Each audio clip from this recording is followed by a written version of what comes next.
재림 성도 여러분, 지난 한 주일 살아가시느라 얼마나 피곤하고 힘드셨습니까? 피곤하고 지친 삶에서 벗어나 하나님께서 주시는 참 평안과 쉼을 얻기 위해 하나님 앞에 모이신 모든 성도님들께서 약속된 안식일에 풍성한 축복과 참된 쉼을 얻게 되시기를 간절히 기도하는 바입니다. 오늘 안식일은 로마서 5장 20절과 21절의 말씀을 기초로 펠릭스 쿨파라는 제목의 말씀으로 함께 은혜를 나누고자 합니다. 1994년 11월 가습기 안에 넣는 물에 약품을 타는 방식의 가습기 살균제를 세계 최초로 개발하여 세계에서 유일하게 우리나라에서만이 출시가 되었습니다.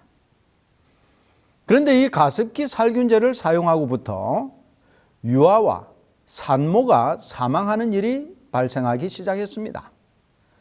과거에는 한 달에 한두 명 정도 발생했던 정체불명의 폐질환 환자가 2011년 5월부터 대량으로 발생하였고, 그 환자들의 공통점은 가습기 살균제를 사용했다는 점에 착안하여 조사한 결과 환경부는 사망 원인이 가습기 살균제로 인한 폐질환이라고 발표하였습니다. 이 가습기 살균제 사용으로 인한 피해자는 무려 6,476명이나 되었고, 그중 1,421명이 숨지는 가슴 아픈 사건이 생겼습니다. 그런데 이런 큰 사건이 생기고 많은 사람이 죽고 계속해서 질병으로 고통당하는 사람들이 발생했음에도 불구하고 어느 한 사람이나 어느 한 회사도 그에 대한 책임을 지고 사과하고 대책을 마련하고 재발 방지를 약속하거나 사망자와 질병으로 고통당하는 사람들을 위한 배상이나 향후 수습 방안에 대해 전혀 언급하지 않았고 서로 책임을 떠넘기기에 급급했습니다. 급기야 검찰에서 이 사건을 조사해서 결과를 발표했는데 참 어처구니 없는 내용이 들어있었습니다. 그것은 무엇이냐 하면 이 수사 결과 유해성 여부를 실험하는 연구소의 연구팀에 수천만 원의 뒷돈을 제공하여 그 연구 결과를 조작했던 사실이 드러나게 되었습니다.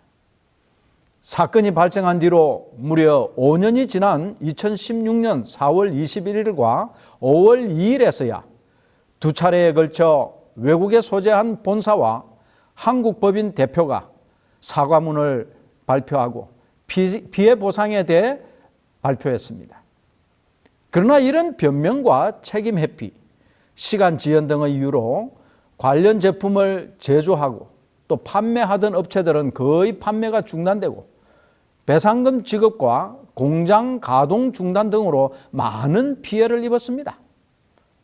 뿐만 아니라 피해자와 가족들은 육체적, 정신적으로 매우 힘든 시간을 보내야만 했습니다. 잘못을 인정하고 사과하고 배상하기보다는 어떻게든 덮어버리고 적당히 넘어가려고 했던 기업 윤리의 문제점이 만천하에 공개된 사건이었습니다. 그런데 그와 반대로 잘못을 진심으로 인정하고 그에 따른 진실된 개선을 통해 성공한 기업들도 있습니다. 2009년 4월 우리나라에서도 알려진 엽기적인 뉴스거리가 발생했습니다. 미국의 유튜브에 도미노 피자에 근무하는 남녀 직원 2명이 고객에게 배달해야 할 음식에다 장난질하는 동영상이 올라왔습니다. 이 동영상에는 실제로 배달해야 할 음식에 들어가는 햄을 코 속에 집어넣고 또 엉덩이 쪽에 가져가서 방귀를 뀌는 등 엽기적인 장면들이 담겨 있었어요. 이 동영상은 순식간에 미국 전역은 물론 세계로 퍼졌습니다. 이 동영상을 보고 역겨움을 느낀 네티즌들이 트위터, 개인 블로그, 등을 통해 지인들에게 이 동영상을 전달해 주므로 짧은 시간에 핫 이슈로 등장했고 각종 비난들이 쇄도했습니다. 그와 동시에 매출이 뚝 떨어지고 큰 위기가 닥쳤습니다. 그 당시 도미노 최고 경영자인 패드릭 도일이라는 사장은 즉시 유튜브에 사과문과 함께 입장 표명을 알리는 동영상을 직접 올리고 트위터 계정을 개설해서 후속 조치들을 신속하게 알렸습니다.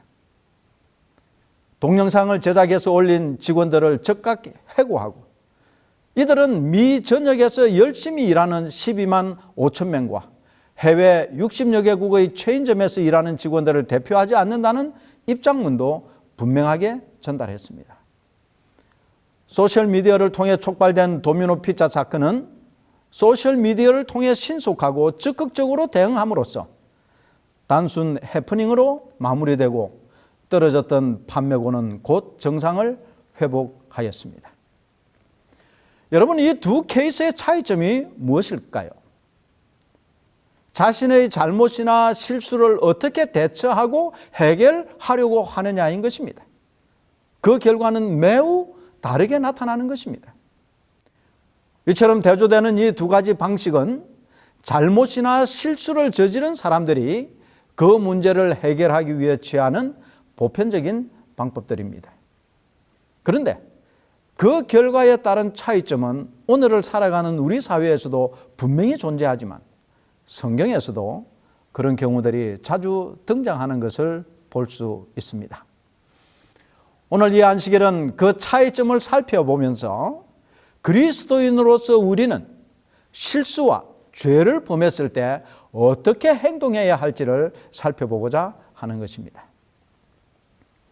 사람이 살다 보면 실수도 하고 또 의도하지 않게 다른 사람에게 피해를 끼치거나 상처를 주게 되는 경우도 있습니다. 우리 신앙생활에 있어서도 마찬가지죠. 좀 잘해보려고, 좀 신앙대로 살아보려고 하는데 잘 안 돼요. 오히려 잘해보려고 하면 더 잘못되는 때도 있습니다.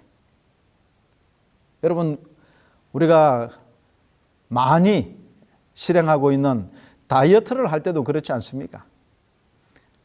정말 오늘부터 다이어트 해야지 이렇게 결심하면 그날 저녁에 평소에 연락도 자주 하지 않고 지내던 친구나 친척에게서 저녁 같이 먹자는 전화가 옵니다.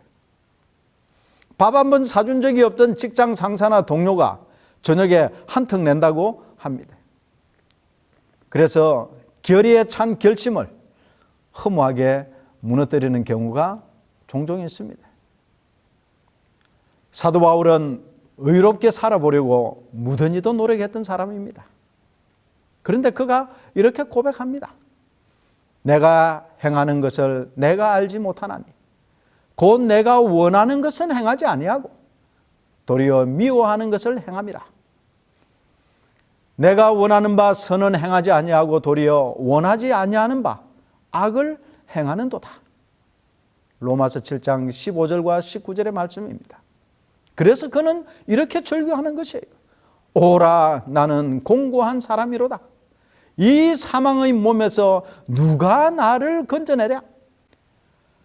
이성을 거스리는 죄된 본성으로 우리도 바울과 같은 절규를 할 때가 있지 않습니까?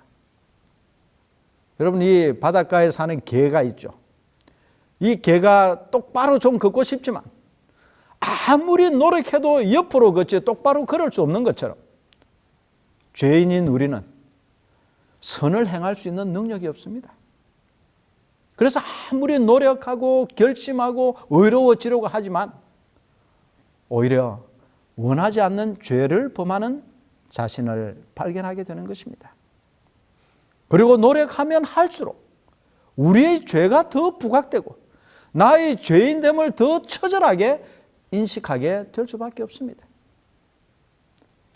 이처럼 죄와 실수와 허물은 우리가 피할 수 없는 것입니다.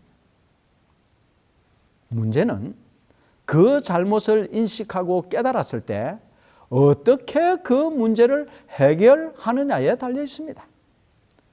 제가 서론 부분에 두 사례를 이야기를 했습니다. 잘못을 인정하고 빨리 그 잘못된 것을 고치고 개선하고 필요한 조처를 하면 그 잘못이나 실수가 오히려 덕이 되고, 그래서 그 개인이나 회사의 진실성과 충성도를 높여주는 전환점이 됩니다. 그러나 대충 얼버무리고 변명을 하면서 덮으려고 하거나 얼렁뚱땅 넘어가려고 하면 고객은 떠나고 회사는 망하고 개인은 파산되는 것입니다. 그러므로 문제는 잘못이나 실수를 범하지 않는 것이 아니라 그 잘못과 죄와 실수를 어떻게 대응하고 행동하느냐가 더 중요한 것이에요. 라틴어에 펠릭스 쿨파라는 말이 있습니다. 문자 그대로 하면 펠릭스는 행복 또는 은총이라는 의미이고, 쿨파는 잘못, 추락, 죄라는 의미를 가지고 있습니다. 이 상반되는 두 단어가 합해져 있는 것이 펠릭스 쿨파인데, 이 말은 초대교회의 위대한 신학자였던 토마스 아퀴나스와 성 어거스틴이 사용했던 용어로서 오 복된 죄여 펠릭스 쿨파, 너로 말미암아 우리가 위대한 구세주를 얻을 수 있게 되었도다 라는 말에서 비롯되었습니다. 물론 죄가 복될 리는 없습니다. 죄는 모든 사람을 평생 따라다니며 괴롭히는 문제요, 시도 때도 없이 찔러대는 가시요, 골치 아픈 고민거리인 것입니다. 그리고 그 죄는 누구든지 그 죄를 소유한 사람을 불안하고 초조하고 두려움 속에 가두어 두는 무서운 족쇄의 역할을 하는 것입니다. 여러분도 아마 경험해 보셨겠습니다마는, 내가 운전을 하고 가는데 뒤에 경찰차가 이렇게 사이렌을 울리며 오는 것이 보이면 괜히 내가 뭘 잘못했나? 내가 신호를 어겼나? 내가 과속을 했나? 왜 나를 따라오지? 이런 그 생각을 하면서 불안해하는 것과 같은 것이. 그런데 바로 그 죄로 인하여 우리가 구원을 얻게 되고 자비와 은혜를 얻게 되기 때문에 복된 죄라고 환희에 차 소리칠 수 있는 것입니다. 아퀴나스나 어거스틴보다 오래전에 이와 비슷한 고백을 사도 바울도 했습니다. 바로 오늘의 주제 성경절에 있는 말씀입니다. 율법이 들어온 것은 범죄를 더하게 하려 함이라. 그러나 죄가 더한 곳에 은혜가 더욱 넘쳤나니 이는 죄가 사망 안에서 왕노릇한 것 같이 은혜도 또한 의로 말미암아 왕노릇하여 우리 주 예수 그리스도로 말미암아 영생이 이르게 하려 함이라. 로마서 5장 20절 21절의 말씀입니다. 죄 그 자체가 우리로 구원에서 멀어지게 하거나 영원한 멸망으로 인도하는 것은 아닙니다. 어떤 사람에게는 죄가 멸망으로 들어가는 문이 될 수도 있지만 어떤 사람에게는 오히려 구원의 축복을 얻게 해주는 것입니다. 먼저 죄가 멸망과 파멸의 문이 된 경우를 살펴보고자 합니다. 죄를 덮고 감추려 하거나 인정하지 않고 변명하거나 정당화시키려는 사람에게는 죄가 부정적인 결과를 가져옵니다. 이 정권이 바뀌거나 정부 고위 관리들의 임기가 다하거나 하면 새로운 인물들이 추천되고 그들을 이 국회에서 청문회라는 과정을 거쳐 도덕적 깨끗함과 정책적 능력들을 검증합니다. 그런데 어떤 후보자들이 이 청문회를 통과하지 못하거나 국회의 동의를 얻지 못했음에도 불구하고 임명을 강행함으로 여야 간의 정쟁의 원인이 되기도 합니다. 그런데 이 후보자들의 청문회 과정을 살펴보면 특히 도덕적인 면에서 자신의 잘못이나 실수를 빨리 인정하고 질책을 받아들여 사과하고 그리고 재발 방지 약속을 하면 대부분 넘어갈 수 있는 사안들이에요. 그런데 끝까지 모른다, 아니다, 기억이 없다, 착오다 등의 답변이나 반응과 변명을 보이다가 증거를 들이대고 사실을 밝혀내면 그제서야 그거 잘못된 것 같습니다, 잘 모르고 그랬습니다, 아내가 한 일이라서 저는 잘 몰랐습니다 등등의 변명을 하다가 결국 청문회를 통과하지도 못하고 설사 임명되더라도 만신창이가 되어 사회적 비난을 사고 공분의 대상이 되는 초라하고 비참한 결과를 맞는 것을 보아왔습니다. 여호수아 7장에 이스라엘 백성이 가나안 땅에 들어가려고 여리고를 기적적인 방법으로 무너뜨리고 점령한 뒤에 얼마 떨어지지 않은 곳에 있는 규모가 여리고보다 훨씬 적은 아이성을 치러 갔다가 크게 패했습니다. 원인을 찾고 보니 이스라엘 백성 중에 아간이라는 사람이 여리고성을 함락한 뒤에 모든 물건을 불사르거나 하나님께 바쳐야 했는데도 불구하고 그 노략물 중 일부를 숨겨두었습니다. 그 숨겨둔 것은 옷 한 벌, 그리고 은 200세겔, 약 2.3kg에 해당되고 613돈이며 170만 원 정도 금액이 되는 것입니다. 그리고 50세겔 되는 금 한 덩어리, 약 570g으로 125돈 정도 되고 오늘날 시세로 하면 한 4천만 원을 좀 넘는 그런 금덩어리를 감추어 두었던 것입니다. 아이성에서 패배한 뒤에 하나님께 그 패배의 원인을 물었습니다. 여호수아 7장 11절에 백성들 중에 손대지 말라고 한 노략물을 훔친 사람이 있기 때문이라고 하나님께서 대답하시면서 그 자를 찾아내어 처벌하지 않으면 하나님께서 이스라엘 군대와 함께하지 않겠다고 말씀했습니다. 그래서 여호수아는 하나님께서 지시하신 방식대로 제비를 뽑았습니다. 12지파의 우두머리를 나오게 해서 제비를 뽑으니까 유다지파가 뽑혔습니다. 유다지파의 무리를 다 모으고 지도자들을 모으고 제비를 뽑으니 세라 족속이 뽑혔습니다. 그리고 그 세라족의 삽디가 뽑혔어요. 그래서 그 삽디의 가족을 다 모아서 제비를 뽑으니 아간이 뽑혔습니다. 그제서야 이 아간은 자신의 죄를 고백하고 집에 숨겨둔 물건들을 찾아내 가져왔습니다. 성경에 보면 이스라엘 백성들이 아간과 그 가족들과 모든 가축들을 돌로 쳐 죽이고 그의 모든 소유물 위에 돌을 쌓은 후에 불태워 버렸다고 기록하고 있습니다. 참 불행하고 서글픈 일이었습니다.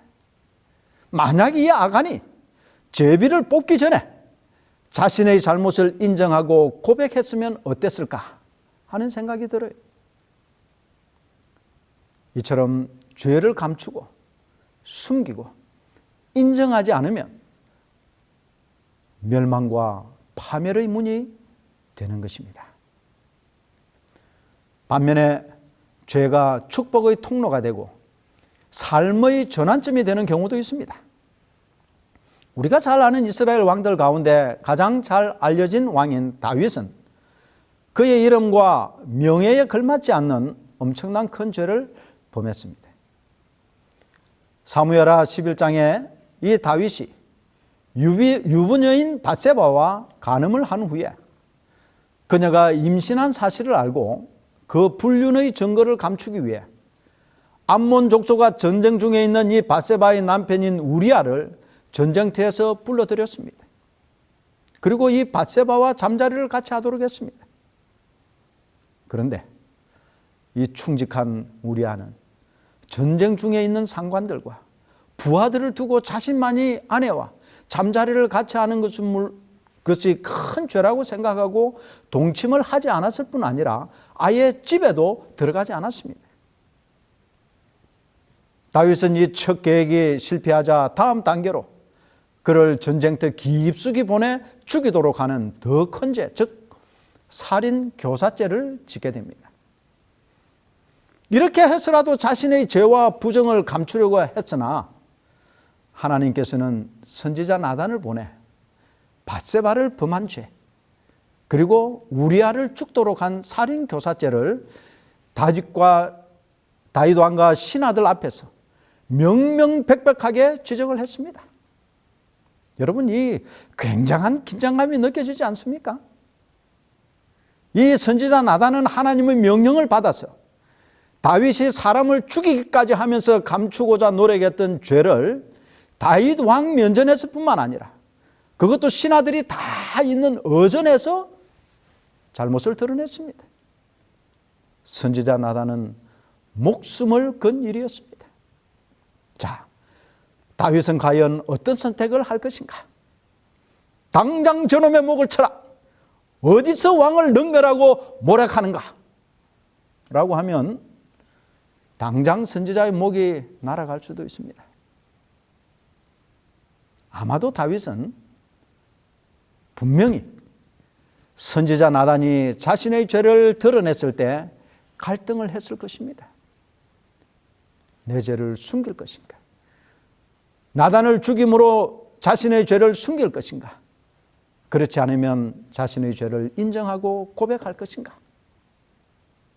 사무엘하 12장 3절에 보면 내가 여호와께 죄를 범하였노라 라고 기록되어 있습니다. 비록 간단한 한 문장이지만 얼마나 큰 용기가 필요했을까요? 다윗은 이 죄를 인정하고 고백하였기 때문에 그처럼 큰 죄를 범했음에도 불구하고 이스라엘 민족뿐만 아니라 성경을 읽는 모든 사람들에게 위대한 사람으로 인정받을 뿐만 아니라 하나님께서도 그를 내 마음에 합한 사람이라는 최고의 칭찬을 하셨습니다. 다윗의 파렴치하고 악랄했던 죄가 그를 축복과 구원으로 인도하는 문이 되었고 그의 삶을 온전히 바꾸어 놓는 축복의 전환점이 되었습니다. 펠릭스 쿨파, 복된 죄여, 너로 인하여 위대한 구세주를 얻었도다. 우리는 누구나 죄를 짓고 잘못을 합니다. 문제는 덮어두고 숨기고 변명하는가, 아니면 인정하고 회개하고 하나님의 용서를 구하는가입니다. 마음에는 악한 생각과 이기심과 미움과 교만과 욕심이 가득 차 있으면서 겉으로는 선한 척, 착한 척, 겸손한 척 하고 있지는 않습니까? 그것은 누구보다 내 자신이 가장 잘 알 것입니다. 우리의 겉모습에 너무 많은 신경 쓰지 않도록 하시기를 바랍니다. 왜냐하면 하나님은 우리의 중심을 보시는 분이십니다. 회칠한 무덤 같은 우리의 삶을 중단하게 되시기를 간절히 바랍니다. 그것은 하나님께서 가장 싫어하는 죄인 것입니다. 오늘 우리가 죄인임을 깨닫는 것은 하나님의 또 다른 축복입니다. 누가복음 5장 32절에는 내가 의인을 부르러 온 것이 아니요 죄인을 불러 회개시키러 왔노라 고 말씀하셨습니다. 예수님의 성육신의 목적이 바로 죄인인 나를 불러 의인으로 만들어 주시기 위해 오신 것이 이 얼마나 큰 축복입니까? 나의 죄를 발견하고 깨달았을 때 숨기지 말고 감추려는 헛된 노력을 하지 않도록 하시기를 간절히 바랍니다. 나의 양심이 다른 사람이 나의 잘못을 지적할 때 그것을 겸손하게 인정하고 고백하고 회개하며 십자가의 예수님께 나아가도록 하십시다. 내게 오는 자는 내가 결코 내어 쫓지 아니하리라는 예수님의 변하지 않는 약속이 있기 때문입니다. 오늘도 죄와 실수와 허물 가운데 있는 우리에게 참으로 희망과 소망을 주는 말씀을 읽어드리고 오늘 말씀을 마치려고 합니다. 우리가 타락하지 않았더라면 은혜라는 말의 진정한 의미를 깨닫지 못했을 것이다. 하나님은 자기를 섬기고 자기의 계명에 모두 순종하는 죄 없는 천사들을 사랑하신다. 그러나 그들에게 은혜를 주시지는 않는다. 그들은 은혜가 필요한 적이 없다. 죄를 짓지 않았기 때문이다. 주의해서 들으시기를 바랍니다. 은혜는 받을 자격이 없는 인류에게 나타난 하나님의 속성이다. 엘렌 화이트의 서신 1909년 58쪽에 있는 말씀입니다. 내가 죄인임을 인정하고 고백하는 것을 부끄러워하거나 두려워하지 마시기를 바랍니다. 내가 죄인임을 인정하고 깨닫는 그것이 곧 축복의 시작점이에요. 왜? 하나님의 은혜를 받고 예수님의 부름을 받기 때문입니다. 펠릭스 쿨파, 복된 죄. 이 펠릭스 쿨파의 축복이 우리 모든 성도들과 영원히 함께 하시기를 간절히 기도하며 말씀을 마치겠습니다. 기도하시겠습니다. 사랑과 자비가 많으신 은혜로운 아버지 하나님, 죽을 수밖에 없는 죄인이지만 우리 주님께서 죽도록 버려두지 않으시고 자신을 희생시킴으로 우리에게 영원한 생명을 주셨음을 인하여 감사합니다. 아버지 하나님, 우리는 죄인이기 때문에 하나님의 구원의 은혜가 필요합니다. 아버지 하나님, 오늘 우리의 모든 죄를 고백하고 주님 앞에 나와 용서를 구하며 하나님의 자녀로 우리의 신분을 회복시켜 주시기를 원하는 우리의 간절한 마음을 주님께서 받아주시고 저희들을 사해 주시고 구원해 주시옵소서. 펠릭스 쿨파의 축복이 오늘 머리 숙인 우리 모든 성도들 위해 함께하여 주시며 한 주일을 살아갈 때 우리의 마음속에 깊이 간직하며 살아갈 수 있도록 은혜를 더하여 주시옵소서. 예수님 거룩하신 이름으로 감사하며 간절히 기도드리옵나이다. 아멘.